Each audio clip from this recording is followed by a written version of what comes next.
সুপ্রিয় দর্শক, আবারও ফিরে এলাম বাপুস ব্লগ পেজে। এই যে এখান দিয়ে চলন্ত সিঁড়ি, ওইখান থেকে বাহির, আর এখানটা লিফটে উঠে যাবে। ওঠার পরই হচ্ছে ভিতরে এসে এই যারা র্যাপিড পাস করতে চান, করতে ইচ্ছুক, তারা সরাসরি এই যে এখানে প্ল্যাটফর্মের পাশেই এখানে আরেকটা রয়েছে, যেখানে এখানে টিকিট কাউন্টার। এটা দেখাচ্ছে, এটা হচ্ছে টিকিট কাউন্টার। রাত 8টার পর টিকিট দেয়া বন্ধ। আর এখানে হচ্ছে র্যাপিড পাস করা যাবে, এখান থেকে র্যাপিড পাস করা যাবে। আমি একটু আগে করে নিয়েছি একটা। তো র্যাপিড পাস করার পূর্বেই সর্বপ্রথম হচ্ছে এখানে এসে এই যে এরকম একটা ছোট্ট ফর্ম আছে, সেটা ফিল আপ করতে হবে ফার্স্ট। আমি দেখিয়ে দিচ্ছি। এখানে এই যে এই ছোট্ট এই ফর্মটি ফিল আপ করতে হবে। আবার দেখিয়ে দিচ্ছি, এই যে ছোট্ট এই ফর্মটি ফিল আপ করতে হবে। এখানে সব ডিটেলস দেওয়া আছে। আবার বলি, একটু আগে একজন ভুল করছিল। এখানে আবেদনকারীর নাম ইংরেজিতে, পিতা অবলিক স্বামীর নাম, মাতার নাম, জন্ম তারিখ, জেন্ডার, জাতীয় পরিচয়পত্র অথবা নিবন্ধন অথবা পাসপোর্ট অথবা ড্রাইভিং লাইসেন্স নম্বর দিয়ে টিক দিন। তারপর হচ্ছে নাম্বারটি বসিয়ে দিন। তারপর জাতীয়তা বাংলাদেশি হলে বাংলাদেশি, বিদেশি হলে বিদেশি, মোবাইল নাম্বার, নিজ জেলা। আর এখানে হচ্ছে আবেদনকারীর স্বাক্ষরটা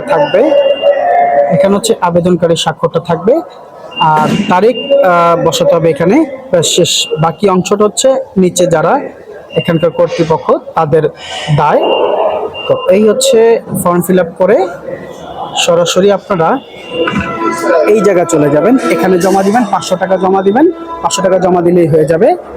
আর র্যাপিড পাস 500 টাকা, কেউ যদি আরও বেশি নেন আরও বেশিও জমা দিতে পারেন। এখানে সিরিয়াল থাকলে সিরিয়াল ধরে নিতে হবে। আর অনেক রুলস আছে আজকে দেখাতে। আর এখানে কিন্তু অনেক রুলস রয়েছে, আমি দেখিয়ে দিব।